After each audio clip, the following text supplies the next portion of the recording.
Olá, meu nome é Lucas e hoje eu vou apresentar para vocês o apartamento Raízes, que eu projetei para mim mesmo, é o meu próprio AP. Ele é um apartamento modelo Garden, então nós estamos no térreo e aqui nós tínhamos 30 metros de área coberta e 41 metros de quintal. Esse quintal é totalmente ao céu aberto e isso foi um dos fatores determinantes para eu escolher esse modelo de apartamento para o meu projeto. Eu acho que o maior desafio de projetar para si mesmo é que eu estou a todo momento pensando nas questões, problemas dos meus clientes para resolver. Acho que o arquiteto é um grande solucionador de problemas, então a gente fica caçando isso para entender a dinâmica dele, as necessidades, reinterpretar referências. E para fazer esse projeto aqui, eu me voltei a mim e as minhas raízes, né, de fato, que dá nome ao apartamento. Então, tudo que eu tenho como bagagem arquitetônica também, então eu quero apresentar esse vídeo em forma, em etapas de conceitos arquitetônicos, que eu sempre estudei, que eu pude aqui colocar em prática. Começando pelo partido arquitetônico. Desde o primeiro croquis, quando eu peguei a planta do apartamento, a intenção que eu tive foi ampliar a área coberta. Para isso, eu sabia que eu ia precisar fazer uma cobertura de vidro, que é um padrão que a gente faz geralmente para os gardens desses condomínios novos. Então eu já criei o projeto e o primeiro layout pensando nisso. Todos os cômodos estão integrados com o jardim, da forma que eu posicionei ele. Para isso, para eu criar essa expansão, eu precisei fazer um nivelamento ali do contrapiso com argila expandida bem alto, precisei concretar a laje para aguentar a estrutura do pilar dessa cobertura de vidro, precisei levantar os muros de divisa com os outros apartamentos e concretar vigas em cima para aguentar a cobertura também, pensei em sistema de escoamento da água da chuva, criei ralos novos, então foi uma obra bem complexa e longa, não tinha uma torneirinha lá fora, gente, então eu tive que levar toda a hidráulica para a cozinha que eu localizei nessa parte nova. Inclusive, essa é a primeira diretriz que eu tive, ter uma grande cozinha. Sempre foi um sonho da minha família, principalmente do meu falecido pai, ter uma cozinha grande. Eu gosto de cozinhar, eu gosto de receber amigos, família, então isso foi determinante para esse layout.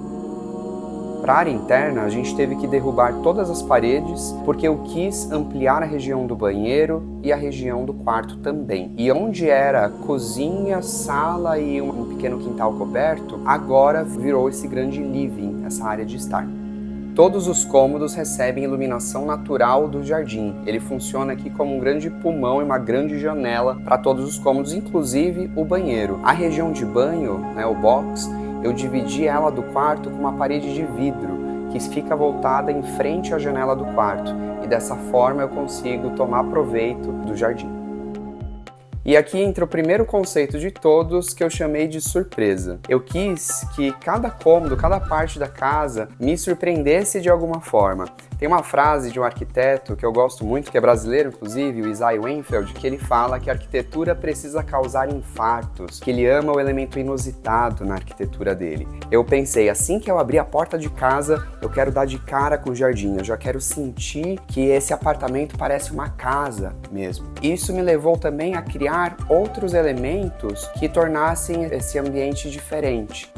Cada ambiente se difere um do outro. Aqui eu tenho quase uma cor para cada lugar. Isso parece um pouco com aquela estética que a gente tinha nos anos 2000, que eu tive na casa dos meus pais. Não sei se isso me inspirou de alguma forma no meu subconsciente, mas vai um pouco em contramão com o que a gente tem visto na arquitetura de interiores, que é aquela mesma paleta por todos os cômodos, São as mesmas cores que aparecem em tudo. Eu quis mudar um pouquinho isso e busquei, dentro desse conceito, a quebra da monotonia. Então eu quis que ambientes diferentes causassem sensações diferentes, apesar de eu ter tentado linkar as cores, ter uma coesão.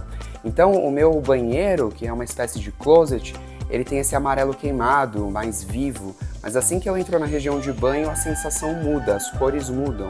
Quando eu tô no quarto, meu quarto parece, eu quis uma espécie de casulinho, um ambiente um pouco mais escuro, uma caverninha. Já aqui a sala, com essa entrada, onde nós temos aquele vazio da entrada, a gente tem esse terracota, que é de certa forma impactante. Eu acho que isso é muito bacana e mexe com uma outra coisa que é o lúdico, o fantasioso.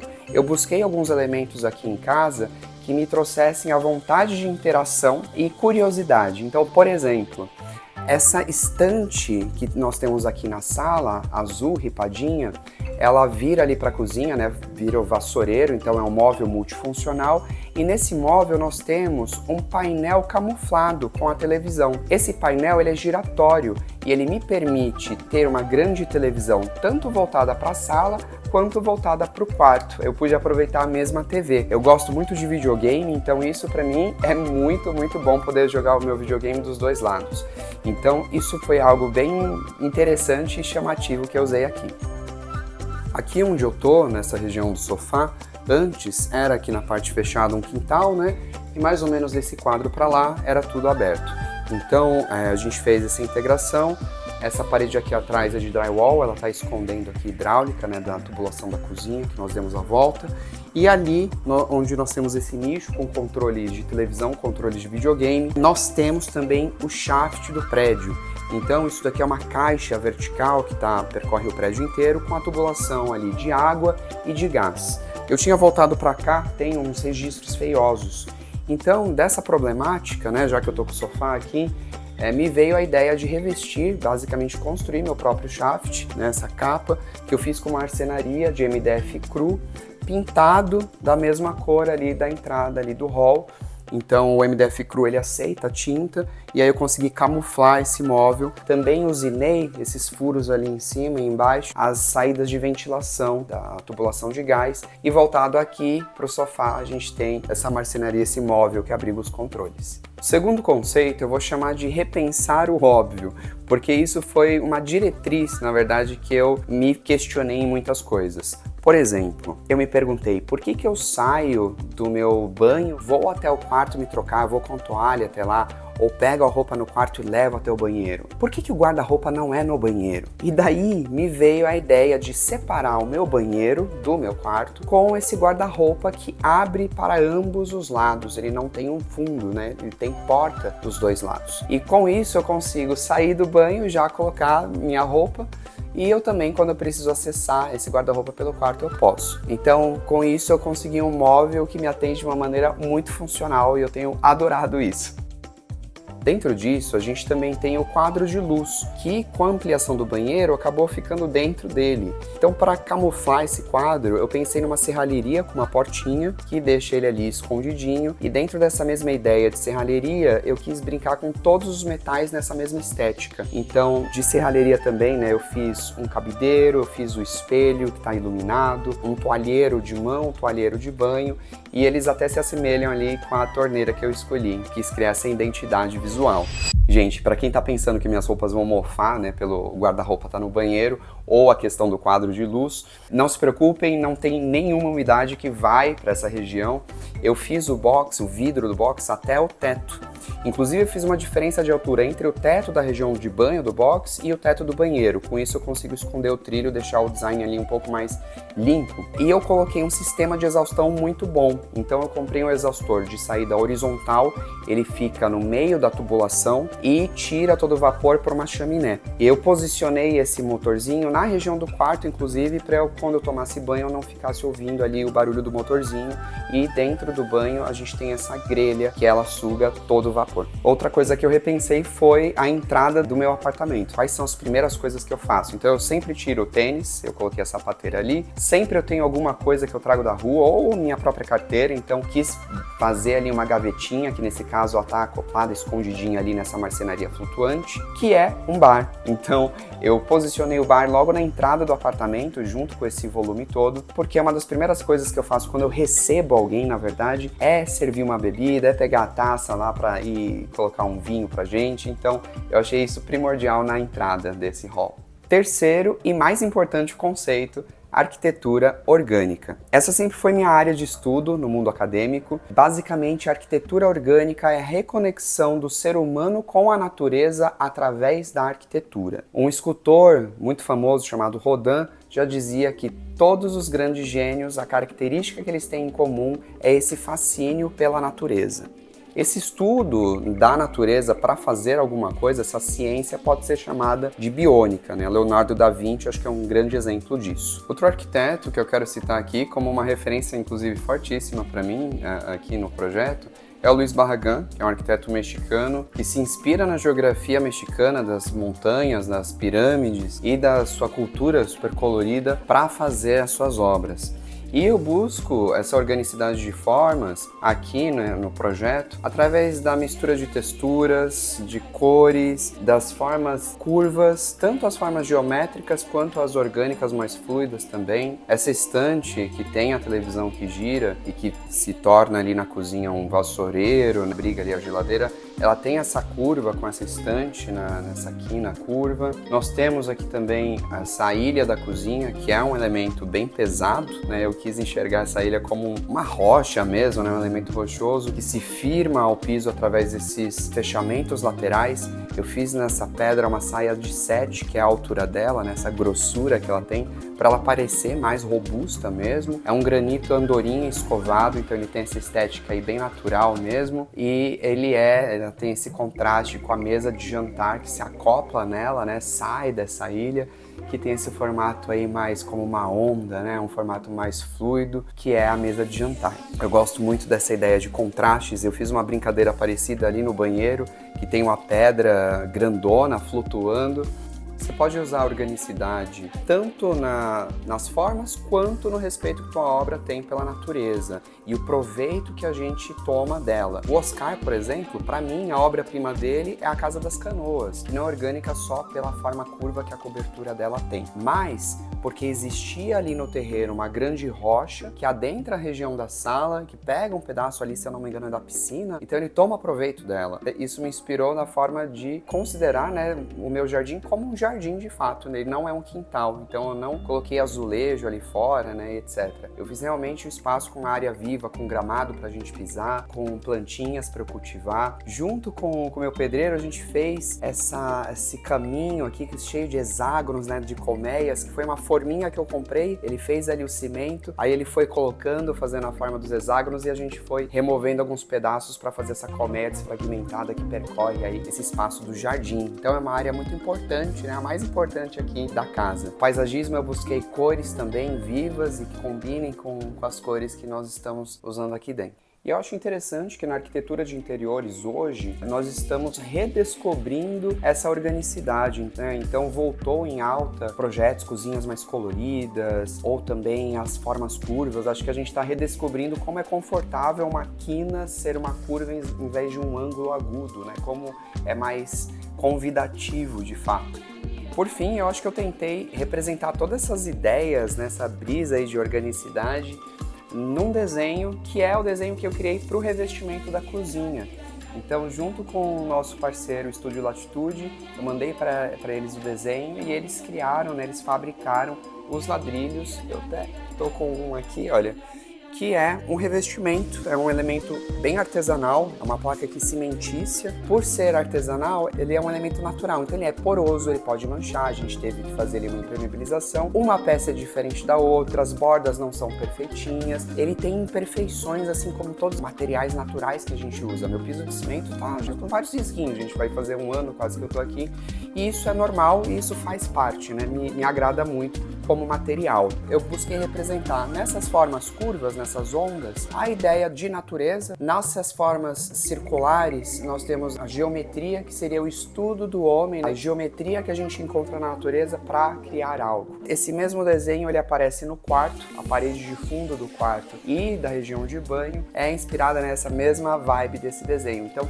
o círculo terracota, que é esse mesmo terracota aqui da entrada, ele tá ali no teto, representando uma espécie de sol que vem dele ali, um pendente. Nós temos a onda azul, que adentra a região de banho, então como uma onda ali de água, e a cabeceira que tá ali aterrada, né? Então que ela abriga ali a região da cama. Ela aconchega ali o ninho, da cama. E daqui vem o quarto conceito, que é a policromia. Gaudí dizia que quando uma pessoa está pálida, né, perdendo a cor, ela estava parecendo como morta, né? Porque tudo que morre na natureza, inclusive nós, perde a cor. Então a cor, ela é associada à vida, à alegria. Eu tenho esse apreço por cor, eu admito que aqui eu abusei bastante disso para que eu tivesse um ambiente vivo. Claro que eu fiz isso aqui com certo cuidado, então o vermelho da entrada, na verdade, é uma cor da Souvenir chamada telhado. Então ele é em terracota, ele é mais terroso. O azul, ele não é um azul vibrante, ele é um azul bem acinzentado, mais escurinho. O verdinho ali da cama também é um verde bem calmo. Então eu busquei ali uma certa coerência para que eu fizesse cores que me fizessem sentir confortável. E não, eu não enjoo dessas cores. Muitas pessoas eu vejo que tem medo de usar cor com medo de enjoar. Mas eu devolvo o questionamento. Você não enjoa de um ambiente todo branco, sempre? Eu acho que é muito mais difícil eu enjoar aqui, abrindo, vendo esse jardim colorido ou pintura colorida no meu quarto, ou dos ladrilhos, do que se fosse tudo na mesma cor. Claro que eu sei que isso é muito pessoal, gente. Eu sempre faço projetos para os meus clientes de acordo com as cores, o que eles gostam, etc. Mas quem sabe eu consigo influenciar vocês a usar um pouquinho mais na cor. Quinto conceito, luz e sombra. Iluminação, gente, é determinante para qualquer projeto ficar bonito e aconchegante. E eu acho que a dica aqui é usar a iluminação de uma forma estratégica para a gente valorizar partes do nosso projeto que a gente quer valorizar ou chamar a atenção. Então, por exemplo, para esse hall aqui ficar mais impactante, como eu queria, nós pensamos em uma paredinha de drywall bem fina, de 3 centímetros, com a única função de abrigar um LED que criasse esse cenário ali na entrada. Nós não temos uma luz ali centralizada também. Os spots do teto, eles estão demarcando ali as portas. Dentro do bar, nós temos uma iluminação que ilumina as garrafas, chama atenção para lá. Tem um spot de piso que vai iluminar uma futura escultura que vai ter ali naquele lugar. Para cá, né, do lado do sofá, na mesinha, tem um spot iluminando uma escultura, que é um presente que eu ganhei, uma escultura muito super bacana que eu quis valorizar dessa forma. Busquei aqui usar muito mais luzes indiretas com as sancas, tanto aqui na sala quanto no quarto. Inclusive, atrás da televisão, nesse painel, nós temos um grande espelho. Esse espelho para o quarto, ele tem a função de servir como penteadeira e uma luz frontal para home office, mas onde eu mais uso ele é quando a gente volta ele aqui para a sala e os meus amigos e eu, a gente sempre tira fotos no espelho antes de sair por causa da iluminação. Ele é muito 2025, ele é muito instagramável. Lá no jardim a gente tem algumas iluminações de espeto e também na parede. Na cozinha, iluminações que criam uma vibe meio bar, né, na marcenaria, ali nos ladrilhos, na pedra. Além das iluminações principais dos tetos, claro. E no banheiro, nós temos uma sanca que ilumina a região de banho, permite um banho muito mais agradável. E a iluminação atrás do espelho também, que deixa ali um efeito super bacana. E no quarto, além das luzes principais do teto e do pendente, nós temos também a cabeceira iluminada. Ela tem um LED colorido e isso me permite brincar um pouquinho ali com cromoterapia. Então, quando eu quero uma luz mais estimulante, às vezes eu coloco um rosa choque quando eu vou jogar videogame, ou quando eu quero uma iluminação mais calma que me induza ao sono, ao relaxamento, eu uso ali tons de azul. Para encerrar, eu trago aqui o último conceito, que é o que deu nome ao apartamento, raízes. É raízes tanto no sentido de ter um jardim, né? Então uma referência a isso, que é o elemento principal aqui da casa, e também, como eu falei no começo do vídeo, a toda a bagagem que eu tenho, as minhas raízes. Então eu usei isso muito na decoração. Logo na entrada do apartamento a gente tem um chapéu de cangaceiro que representa a minha mãe, que ela é cearense, ela é de Fortaleza, era um item dela, e também um quadro ali de toureiro, que era um quadro que representa o meu pai, que era espanhol. Esse quadro aqui atrás de mim também foi um presente dado por um amigo meu, artista plástico, e outros elementos aqui no apartamento têm um valor afetivo que eu quis expor, que eu quis deixar dentro do conceito. No quarto nós temos uma estante que cada nicho tem um videogame da Nintendo e também foi bem especial para mim. E eu acho muito importante a gente pensar o nosso espaço para nós mesmos, a nossa necessidade de fato. Então eu lembro quando eu trouxe essa ideia, né, da região de banho integrada com o quarto, me questionaram, nossa, e as visitas? E eu até brinquei, gente, espero que as visitas venham de banho tomado, porque é isso, a gente não pode projetar pensando em exceções. Até pode, mas eu acho que não vale a pena e eu espero que esse vídeo inspire vocês a isso, a essa autenticidade, às vezes a não se prender numa ideia fixa de uma referência, mas a pensar em você, quais são suas raízes, qual que é a sua bagagem, o que você quer expor, o que você quer ter ali na sua casa, e eu espero que vocês tenham se sentido inspirados nesse sentido. Me conta aqui o que você achou, se você gostou, dá um like aqui no vídeo, coloca aqui o seu comentário, compartilhe e muito obrigado por ter assistido até aqui, pelo seu carinho, um beijo e até a próxima.